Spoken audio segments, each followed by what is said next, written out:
नमस्कार, मैं सुधीर कुमार त्रिपाठी आप लोगों के लिए एक बहुत महत्वपूर्ण सूचना लेकर के आपके सामने अभी मैं उपस्थित हुआ हूं। वह सूचना क्या है? वह सूचना आपके कक्षा 10 के पाठ्यक्रम से संबंधित है। इस पाठ्यक्रम में ऐसा क्या परिवर्तन किया गया है जो बच्चों के लिए अत्यंत आवश्यक हो जाता है। तो आइए जानते हैं कि इस पाठ्यक्रम में क्या परिवर्तन किया गया है। आप सभी को पता है, कोरोना का एक बहुत बड़ा प्रकोप पूरे भारत पर मंडरा रहा है।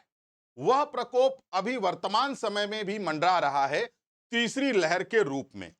लेकिन अभी 2 से 3 महीने पहले भारत में दूसरी लहर ने पढ़ाई के साथ साथ में बहुत तरीके का नुकसान भारत में किया है।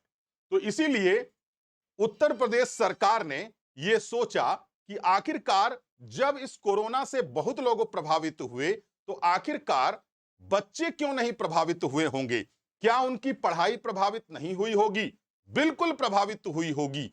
इसीलिए उत्तर प्रदेश सरकार और माध्यमिक शिक्षा जो बोर्ड है, उसने यह निर्धारित किया कि बच्चों का 30% सिलेबस कम कर दिया जाए, यानी 30% पाठ्यक्रम खत्म कर दिया जाए। मात्र 70% पाठ्यक्रम के साथ बच्चे आगामी परीक्षाओं में शामिल होंगे। तो मैं आप लोगों को बताना चाहता हूं, यही सेम सिलेबस आपको पिछले वर्ष भी मिला था और यही सेम सिलेबस आप लोगों को यहां पर देखने को मिलेगा।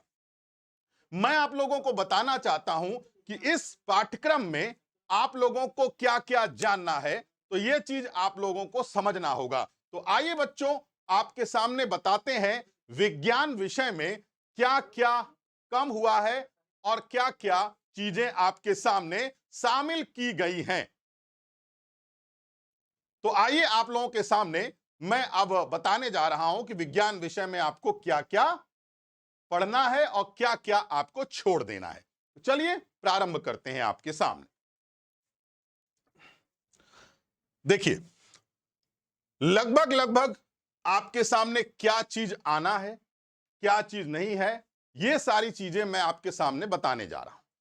बच्चों, आप लोगों को पता होगा, यह आपके माध्यमिक शिक्षा बोर्ड जो उत्तर प्रदेश का है, जिसका मुख्यालय इलाहाबाद में है, यानी प्रयागराज में है वर्तमान समय में, वहां पर वहां की एक वेबसाइट है। उस वेबसाइट पर जाकर के आप चेक कर सकते हैं कि वास्तव में यह बातें सत्य हैं या असत्य हैं। वैसे जब हम बता रहे हैं तो यह सत्य ही होगा, असत्य का कोई सवाल नहीं उठता है। तो बच्चों, आप लोगों को पता होना चाहिए, आपके सामने लिखा हुआ है 30% पाठ्यक्रम किए जाने की अनुशंसा की गई है, यानी 30% पाठ्यक्रम खत्म कर दिया गया है।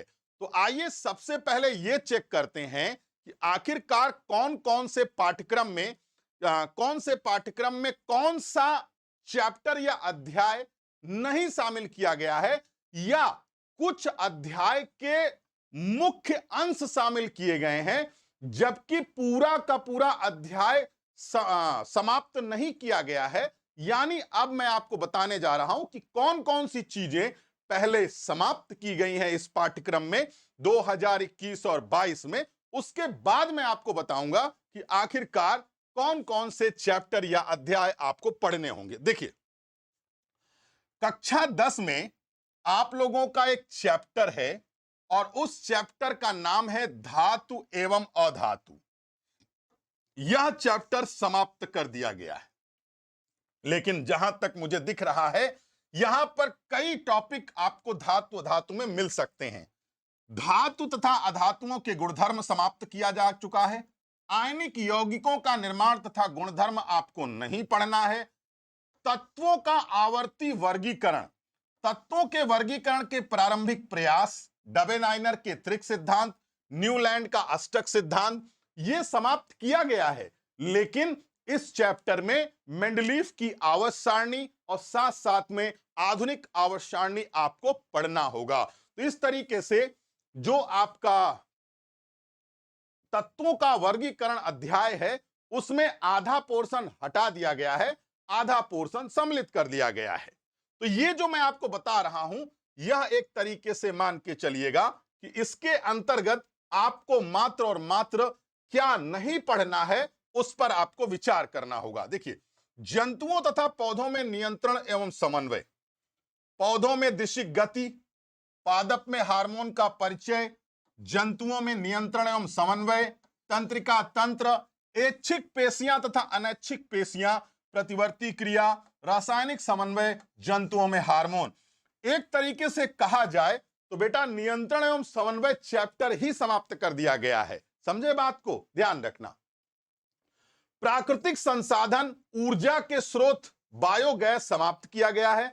हमारा पर्यावरण में परितंत्र ओजोन परत का अपक्षयन ये आपका हटा दिया गया है। अपवर्तन में आवर्धन लेंस की क्षमता, प्रकाश का प्रकीर्णन, दैनिक जीवन में अनुप्रयोग तो और विद्युत का प्रभाव में दैनिक जीवन में उपयोग, दैनिक जीवन में इसका उपयोग, विद्युत धारा का चुंबकीय प्रभाव भी आपके सिलेबस से हटा दिया गया है। तो बच्चों इस तरीके से कहा जा सकता है ये आपका 30% सिलेबस था जो आपकी परीक्षा से, आपके पाठ्यक्रम से हटा दिया गया है। अब मात्र 70% ही आपके सामने आने वाला है और देखिए क्या क्या उसके अंतर्गत आपको सम्मिलित किया गया है। देखिए पाठ्यक्रम 2021 और 22 क्या है। देखिए बेटा, रासायनिक अभिक्रिया पहला चैप्टर यहां पर शामिल किया गया है। ठीक है, यानी आपके सामने यहां पर पहला चैप्टर है और पहला चैप्टर में बहुत कुछ है, यानी पहला चैप्टर पूरा पूरा आपको पढ़ना होगा। इसके अलावा दूसरा चैप्टर भी आपको पूरा पूरा पढ़ना होगा। और बच्चों धातु एवं अधातु में जो सक्रियता श्रेणी है, धातु क्रम के आधारभूत विधियां हैं, संक्षारण तथा उसका निवारण है, ये तो पढ़ना होगा। लेकिन धातुओं के गुणधर्म, अधातुओं के गुणधर्म, ये सब सिलेबस से यानी पाठ्यक्रम से हटा दिया गया है। तो बच्चों कार्बनिक यौगिक आपको पूरा चैप्टर पढ़ना है। तत्वों के आवर्त वर्गीकरण में केवल प्रारंभिक चीजों को हटाया गया है, जबकि लगभग लगभग सभी कुछ इसके अंतर्गत शामिल कर लिया गया है। तो आप यहां पर बहुत विशेष रूप से देख रहे होंगे, ये आपका जो पोर्शन है यह रसायन विज्ञान का पोर्शन है। इसमें कई चीजों की कटौती कर दी गई है, हटा दिया गया है। बच्चों यह आपके लिए अच्छा संकेत भी है, अशुभ संकेत भी है। अगर आप कक्षा 10 में हैं और मात्र अंक के लिए पढ़ रहे हैं तब तो भैया ये आप सिलेबस देखकर बहुत खुश हो जाएंगे। लेकिन अगर वास्तव में आप भविष्य में कुछ करना चाहते हैं तो यह सिलेबस देखकर आप दुखी हो जाएंगे, क्योंकि बच्चों आपके कक्षा 10 में जो पाठ्यक्रम शामिल किया गया था वह समीकरण पूरा का पूरा पाठ्यक्रम एक तरीके से क्या है, एनसीईआरटी के आधार पर निर्धारित किया गया था। और एनसीईआरटी बच्चों के लेवल के आधार पर ही बनाई जाती है। कक्षा 10 में क्या पढ़ना है, कक्षा 9 में क्या पढ़ना है, और फिर यही सारी चीजें आपके कक्षा 11 और कक्षा 12 में पूर्ण रूपेण लागू होती हैं। अगर आपने कक्षा 9 और 10 अच्छे से नहीं पढ़ा होगा तो आपके कक्षा 11 और 12 में अत्यंत समस्याएं आएंगी। बार बार आप अपने प्रश्न पूछोगे जिसका जवाब टीचर यही कहेगा, क्या तुमने कक्षा 10 में नहीं पढ़ा, क्या तुमने कक्षा 11 में नहीं पढ़ा, तो आपका क्या उत्तर होगा। इसीलिए कोशिश करिएगा, भले ही एक बार, वैसे तो हम जो आपका पेड कोर्स चल रहा है उसमें हम ये पूरा का पूरा चैप्टर, पूरी रसायन विज्ञान एक एक पॉइंट में समाप्त कर चुके हैं, इसलिए आपको घबराने की जरूरत नहीं है। अगर आप कक्षा 11 और 12 में जा रहे हैं तो आप बिल्कुल निश्चिंत रहिए, क्योंकि आप हमसे पढ़ चुके हैं। ठीक है, आइए अब जीव विज्ञान की बात करते हैं। देखिए बेटा, जैव प्रक्रम पूरा चैप्टर है, प्रजनन पूरा चैप्टर है, आप देख सकते हैं, आनुवांशिकता एवं जैव विकास आपके सामने पूरा चैप्टर है। इन तीनों चैप्टर को आपको पढ़ना ही होगा। आइए अगला देखते हैं बेटा, प्राकृतिक घटनाएं, यानी वक्र पृष्ठ द्वारा, यानी जिसको आप लोग कहते हैं प्रकाश का परावर्तन, गोलीय दर्पणों द्वारा प्रतिबिंब का बनना, वक्रता केंद्र, मुख्य अक्ष, फोकस दूरी, दर्पण सूत्र, ये सब आपको पढ़ना होगा। अपवर्तन में भी आपको पढ़ना है। मानव नेत्र में लेंस का कार्य, यानी एक जो चैप्टर है ना, रंग बिरंगा संसार, मानव नेत्र और रंग बिरंगा संसार, यह भी आपको पढ़ना होगा। तो जीव विज्ञान में भी कई चीजें हटाई गई हैं, जिसमें नियंत्रण एवं समन्वय वाला जो चैप्टर है वो पूर्ण रूपेण हटा दिया गया। वैसे ही आप देख लीजिए, विद्युत धारा का प्रभाव, विद्युत का प्रभाव, विद्युत धारा का चुंबकीय प्रभाव, यह सम्मिलित आपके सामने किया गया है। तो बच्चों एक बात याद रखना, हमारे पर्यावरण में भी प्राकृतिक संसाधनों का प्रबंधन और ऊर्जा के स्रोत, इसे भी आपको पाठ्यक्रम के अंतर्गत शामिल किया गया है।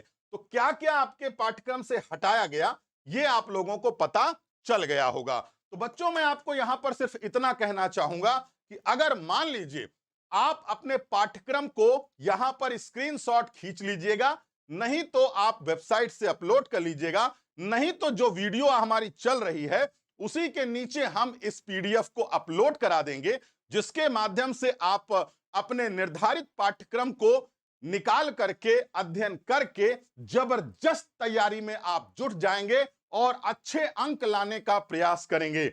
और याद रखना बच्चों, अगर मान लीजिए आप अच्छे अंक लाना चाहते हैं तो आप जो पाठ्यक्रम अभी निर्धारित किया गया है उसी को केंद्रित करके अपनी पढ़ाई को प्रारंभ कर दीजिए। और अगर अभी तक आपने विद्याकुल ऐप डाउनलोड नहीं किया है तो आप तत्काल प्रभाव से जाइए और विद्याकुल ऐप को प्ले स्टोर से डाउनलोड करिए।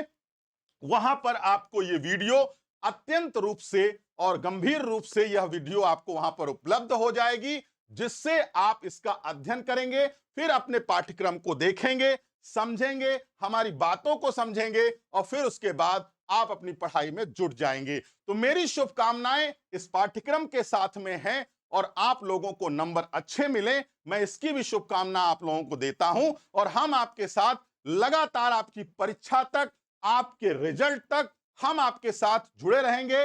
विद्याकुल आपके साथ जुड़ा रहेगा, हम आपके साथ जुड़े रहेंगे, विद्याकुल की पूरी टीम आपके साथ जुड़ी रहेगी, ताकि आपको, आप जानते हैं अभी मैंने जो पेड कोर्स हमारा चल रहा है विद्याकुल पर, जब हमने अपने बच्चों से पूछा, बच्चों एक बात बताओ, आप स्कूल जा रहे हैं, क्या आपको कुछ फर्क समझ आ रहा है?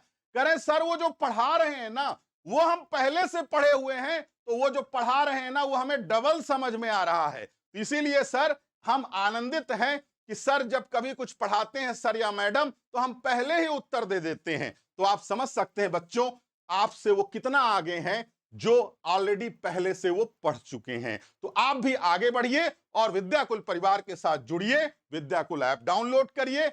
और इसी शुभकामना के साथ मैं अपनी बात को समाप्त करता हूं और आगे आपसे मुलाकात फिर से होगी। नमस्कार, धन्यवाद।